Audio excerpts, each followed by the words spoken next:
Great. And with that, let's go to Dr. Natalia Grincheva. Thank you so much, Carolyn and Julian, for such a lovely introduction. And hello again, everybody. I'm very honored to be a part of this timely, relevant, and extremely fascinating event. I'm particularly happy to share with you today my research findings and results of my many years explorations of contemporary cultural diplomacy, cultural relations, and global digital communications in the past several years. The impact of COVID-19 global outbreak on the cultural sector has been devastating, with many institutions shutting their doors to on-site visitors and suspending their local and international programs. As the consequences of the pandemic become more visible, many cultural institutions are forced to face some harsh questions about their future. My presentation today aims to address some of these concerns. In my talk, I will first highlight important opportunities of the digital era. Second, I will discuss challenges and risks in conducting trustworthy cultural relations in the digital realm. And finally, I will share my new data-intense approaches, research on data-intense approaches that can help develop and manage cultural relations in the post-pandemic digital world. In the past decades, the digitalization of culture and heritage has become more than a matter of heritage preservation. Digital manifestation raises the social value of cultural content by providing more efficient means for its representation, promotion, distribution, and reuse.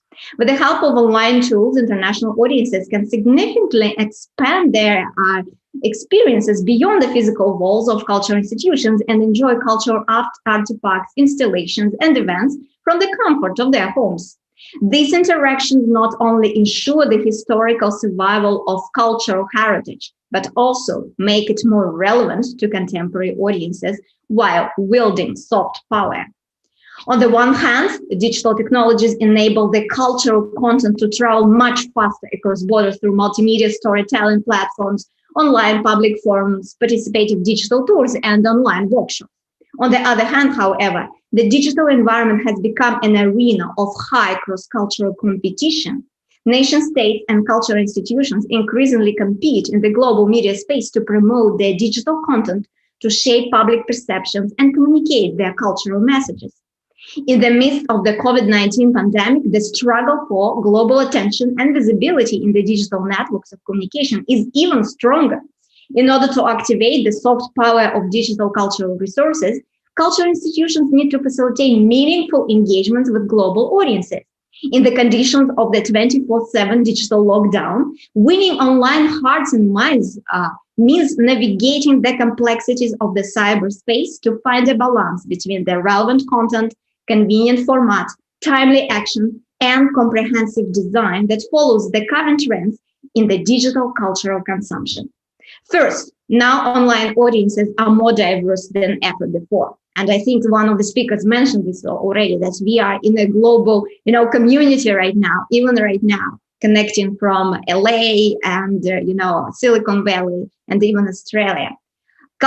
So audiences are more diverse in terms of cultural, geographic, linguistic, and social diversity. While this is a great opportunity to widen and expand the cultural reach across borders, this is also a tremendous challenge for cultural institutions that now need to think critically and proactively to design their online activities as open and respectful to other cultures, inclusive, multilingual, acknowledging differences between time zones, and friendly to people with disabilities. Second, the competition for audience attention is currently very high, while the attention span is ridiculously short. The cultural content needs to make a positive impression in the first few seconds of global consumption, otherwise it risks to become extinct. The demand also is for much shorter and more intense online experiences to prevent negative consequences of digital fatigue and cyber anxiety. 60-minute lectures or virtual tours are dead. If you really want to grab contemporary audience attention, think more in the format of TikTok short videos. Third, while cultural organizations around the world have experimented with different formats of interactive experiences, digital audiences have developed more sophisticated demands and expectations. Cultural institutions need to creatively employ new technologies, tools, and platforms to provide meaningful experiences. Furthermore, the customization for mobile usages is more important than creating new desktop offerings. Augmented reality and other creative mobile applications, along with gaming, set the rules of the global competition race because they can facilitate more intimate experiences. For example, this spring, a new augmented reality application, Museum from Home, gained tremendous success among users from around the world. It allows audience to experience artworks from the comfort of their homes by virtually placing paintings on their walls. This is definitely a very exciting opportunity for all art lovers, not only because it provides exclusive, intimate experiences with digital heritage. More importantly, it transforms a digital consumer into a curator, elevating users' feelings of personal significance and creativity. Finally, from large-scale grand events gathering crowds in performative urban spaces, the shift now is for micro and hybrid experiences that bring much more meaning, satisfaction, and enjoyment to digital audiences under the pressure of lockdown. The hybridity between the physical and the digital spaces, online and on-site engagements, inside and outside cultural institutions is the new normal. Contemporary audiences crave for unique experiences that relate to their everyday routine. As a result, cooking shows, secret exclusive trips to faraway places, visits to closed archives, live talks with artists, and behind-the-scenes sneak peeks skyrocket viewership statistics. New formats that are on demand are live streaming and mobile gaming. On the micro experience side, we see a growing demand for exclusive, personalized offerings and unusual experiences. For example, Go-To meetings provide an excellent illustration of this trend. This fun Zoop experience with farm animals, offered first time in March 2020 by California Animal Shelter, creatively used the animals' daily empty schedule to inject humor into hundreds of Zoom meetings. The farm was overbooked with requests for goat meetings from local and international users, demonstrating that one needs to think out of the box in order to grab global attention. In the past decades, different cultural organizations have employed various social media platforms to create online communities and establish two-way dialogical communication with their audiences. However, at the time, we have witnessed the rise of new propaganda tools like bots and fake news that significantly disrupt the flow of global information exchange and accelerate anxiety, negative sentiment, and cross-cultural misunderstanding.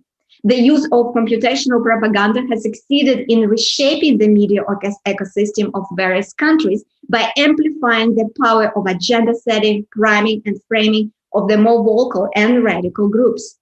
The rapid global spread of the COVID-19, for example, also elevated waves of online populist movements, the viral spread of conspiracy theories, and even infodemic. The World Health Organization officially expressed its concerns about the infodemic that is spreading faster than the coronavirus itself, including misinformation, fake news, rumors, and overall uncertainty about the coronavirus. The infodemic, for instance, has sparked a negative global public discourse around distrust in China, from former US President Donald Trump's controversial usage of the labels such as the Chinese virus to such YouTube comments as death made in China, inciting racist attacks against Chinese in different countries. In the post-truth, extremely saturated informational environment, the educational role of cultural institutions is highly important. Digital reputation and integrity becomes a new asset to build trustworthy relationship with communities and constituencies around the world. Cultural organizations not only need to be aware of, but effectively address multiple concerns about personal and institutional privacy, digital disinformation, ethical personal data collection and use. Brilliantly mentioned and described by Eliza. They increasingly need to strategically design inclusive and safe online spaces where a true cross-cultural exchange can thrive. Furthermore, due to the economic crisis and the financial instabilities caused by on-site closures during the pandemic, institutional resources are understandably scarce.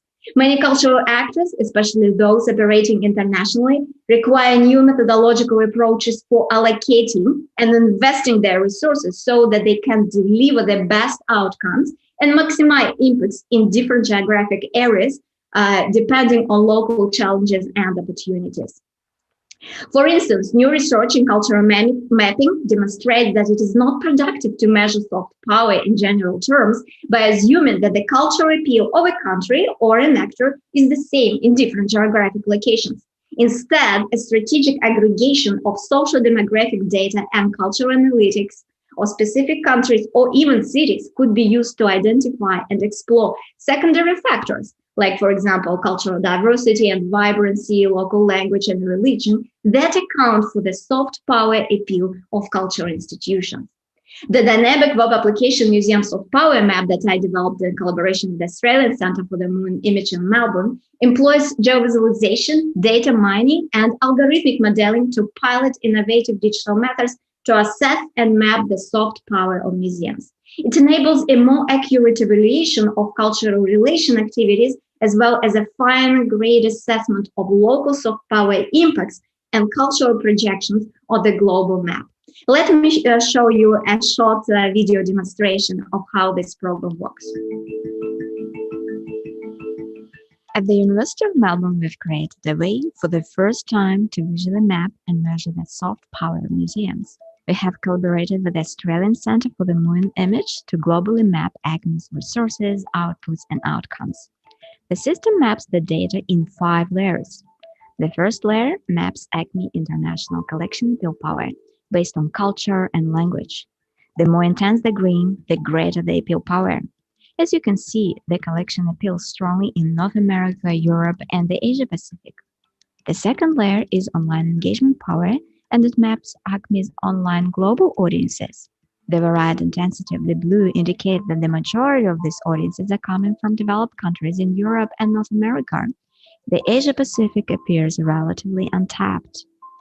If we move down, we come to the global connectivity power layer. And here we map ACME's relationship with 180 organizations around the world. We can see that ACME is strongly connected with museums in the United States and many European countries. Its relationships in the Asia Pacific are still emerging. The next layer, local engagement power, maps the international tours of ACME exhibitions. It correlates visitation data with multiple variables across different sets of data. Finally, we have the Melbourne engagement power layer that maps ACME's local audiences.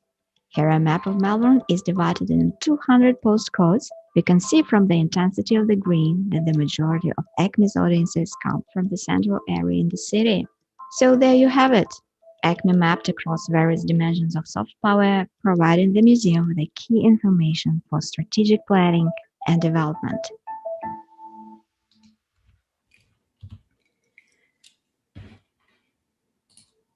The application of this app to the work of cultural institutions in the age of growing datafication and digitalization is enormous. It offers a robust platform to aggregate and analyze data for a more sustainable and strategic institutional development. It reveals interesting patterns and draws meaningful insights to generate new knowledge about the institutional performance across several layers of soft power. Unlike other soft power measurement dashboards, it also exposes global interconnectivity among cultural organizations and communities, stressing the value of global collaboration, not a competition. Furthermore, the Museum Soft Power Map application developed a prototype solution for predicting soft power of museum travel and exhibitions in specific geographic areas by prognosing how local variables of different locales affect and correlate with existing museum resources and targeted outputs to achieve desirable outcomes. The forecast index draws on the supervised machine learning algorithm as a subset of artificial intelligence. It trains a model that dynamically processes new available data to make more accurate predictions. This model of soft power forecast enhances exchange opportunities and international events management of cultural institutions. Let me finish my talk today just by bringing your attention to the research network project that we are currently developing with my colleagues from the Digital Diplomacy Research Center at the University of Oxford. It aims to create a network of experts to cross-pollinate academic knowledge and professional expertise of cultural practitioners and policymakers to explore key digital tools that can enable cultural institutions to successfully implement the international cultural exchanges and programs in the current post-pandemic context. Please get in touch if you are interested. And definitely, if you have more questions, you are very welcome to contact me. Here's my contact information. Thank you very much for your attention today, and hope to discuss these questions further with you within and outside this online event. And now I give the floor back to Caroline and Julian. Okay, thank you, Natalia, for that incredibly informative and energetic presentation. It's always fun to see OBS used in this way as well. So we now can enter into the presentation on many layers, which is always very fun. What I found really interesting about your presentation, Natalia, especially following Elisa Lindinger from Elisa Lindinger, is that whereas Elisa was speaking about looking to areas beyond the technical mainframe, let's say, for ways to adapt our digital interactions and to be mindful of those who may be left out beyond the systemic edge. We see in your presentation a way to lean into sort of the most advanced like technological communication skills and say the culture sector can also be a player alongside any of the big platforms. I mean, maybe we don't have, maybe an individual cultural institution doesn't have the machine learning power of Google. Okay, fine. But we can still be thinking along the same logical trajectories as Silicon Valley or as big tech. And so it was very interesting to see this map saying, okay, we know that one of the main reasons for cultural institutions is to assert soft power and to hopefully bring greater tolerance and understanding worldwide. So let's see what regions we're reaching and what regions we're not reaching. And that in a time of polarization and radicalization, we see digital channels doing that, we can be a counterforce. We can be a force of tolerance. I think you have a question. That I do. Unless you have any comments about Carly. I mean, okay. I think ask a question. Okay. We can go back. You spoke about the infodemic during this pandemic, and we've had infodemics sort of come to rise after any new disruptive medium is launched, whether it's witchcraft pamphlets after the invention of the printing press, or the tabloid yellow journalism that came with the industrially printed newspaper, or conspiracy talk radio.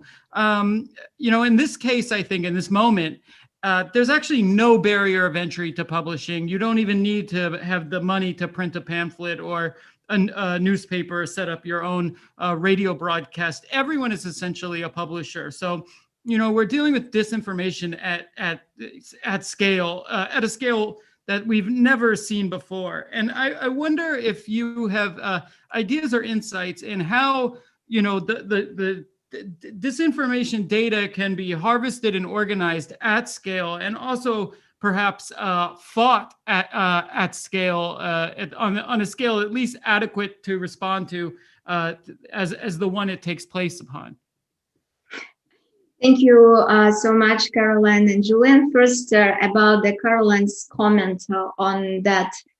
Eliza and her talk really talked about the need for digital rights and the need for new digital public spaces that emerges right now under the pressure of the pandemic. And I'm very happy to see that there are already projects that exploring these opportunities and expanding, this realm beyond this, super powerful mega corporations that overtook their public space where we all communicate even right now on Zoom, right?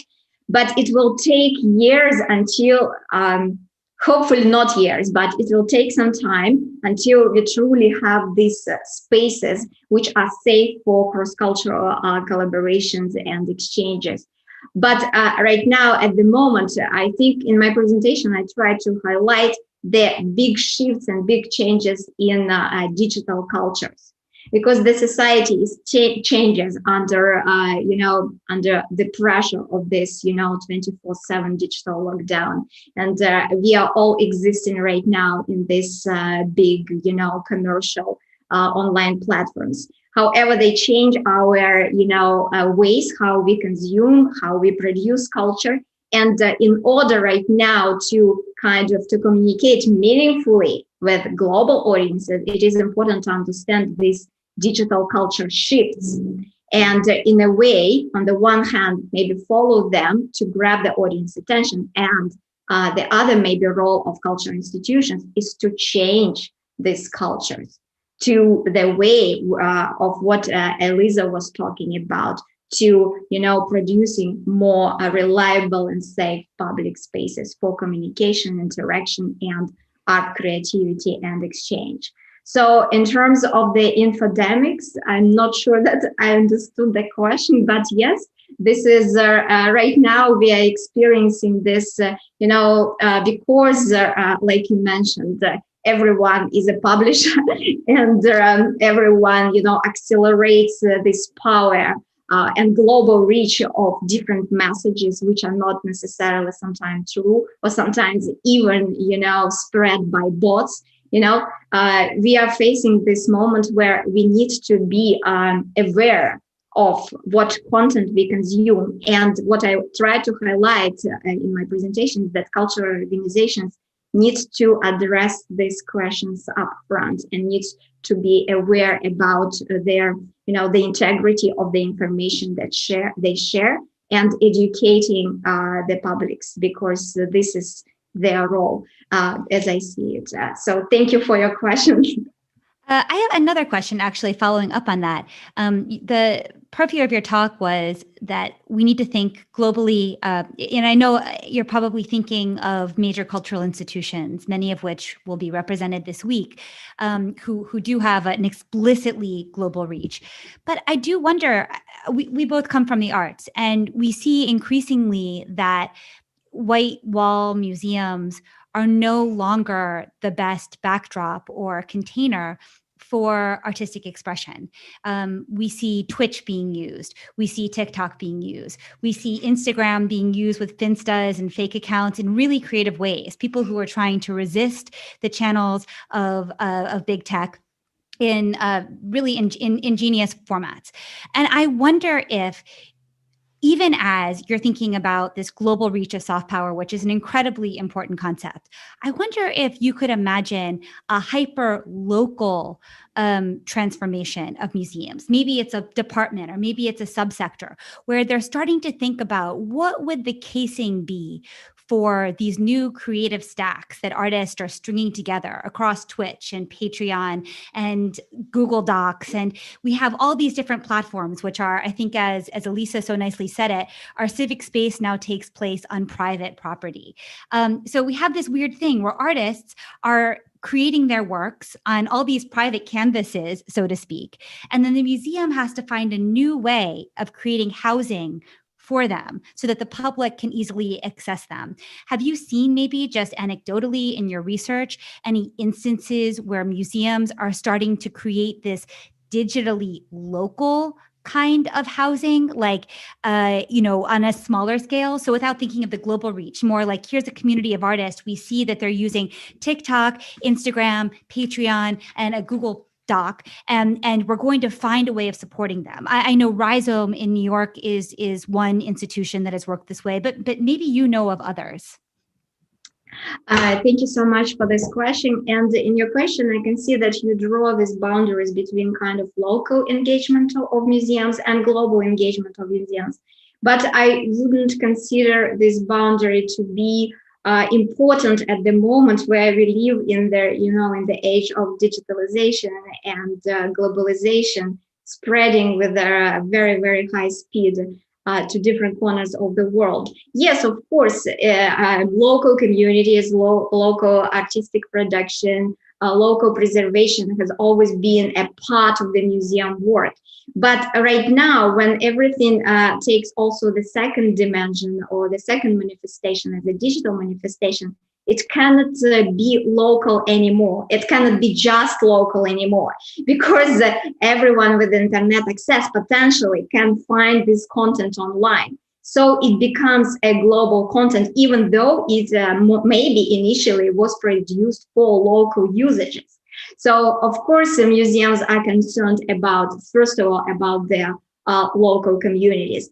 But at the same time, right now, they cannot think locally anymore. They cannot afford doing this, because if they do it this way, they are risking, to be misinterpreted on the global level and, decrease their global reputation and visibility.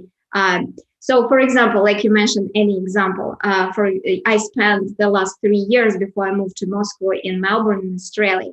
And the Australian Center for the Moving Image, for example, has developed very strong connections with local artists. First of all, with the diaspora communities, because, and many countries right now facing this problem, there is many people that come and immigrate to Australia, for example, from other countries, especially from the Asian region. So they are developing specific programs just to engage these local communities, Chinese communities, Iran communities, Indian communities, with different programs. And also another very important agenda, especially for Australian museums and for Melbourne Museum, is indigenous cultures, which also has a very kind of local significance. But at the same time, if you think in global terms, this is very relevant also to many communities in the United States and Canada and even North Europe, where these issues with their Aboriginal and indigenous communities have been addressed by museums in the past several decades, trying to connect closer to them and establish links for maybe cultural repatriation and reconciliation. So yeah, this would be the answer to your question. Super. And that tracks with a question or a comment that we have in from Marcus Huber, who somewhat echoes what you're saying and says, I wonder if the global reach, the global audience is the real potential, or rather, if we need to shape our dialogue with the local audience, as you just responded, that we currently can't invite into our cultural organizations physically, and because of COVID-19, I assume, and even more focusing on a more regional audience that actually can also relate more to the content and civil society. And I do hear that, that old idea of act local, think global. I think there is an application here, right? I mean, if you make a really strong local signal, that is going to be one that's going to be interesting to a global audience. I would also say, in a time when trust in institutions is very low, I think museums, maybe particularly locally, are in a place of still having a lot of public trust, whereas other media platforms or sources of information may not. Right. So museums have a mind share of sorts that can be leveraged not only for the normal ways one would imagine a museum to function, but also for more educational or perhaps fighting disinfo ways as well. Right. So having a strong local identity that then is trusted by the community and then exporting that, right? Which is always the way museums have worked. There's no reason why it can't happen digitally as well.